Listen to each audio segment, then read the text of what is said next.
మీరు రాజకీయాలు ఉన్నా సినిమా రంగంలో ఉన్నా కూడా కల్మషం లేనటువంటి వ్యక్తి అని నేను భావిస్తాను.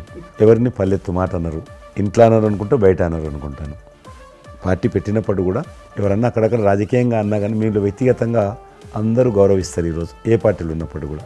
నేను అది ముందస్తుగా చూసింది మీలో కిషన్ రెడ్డి గారు ఇష్యూ బేస్డ్గా మాట్లాడుతూ తను అనుకున్నవి నిర్దిష్టంగా చెప్పగలిగేటటువంటి నాయకుల్లో మిమ్మల్ని అబ్జర్వ్ చేశాను. అది మీరు ఎక్కడ ఎవరిని దుర్భాషలాట నేను చూడలేదు, ఎవరిని పౌరుషంగా మాట్లాడటం చూడలేదు, ఎవరిని ఎద్దేవా చేయడం రెడిక్యూల్ చేయడం నేను చూడలేదు.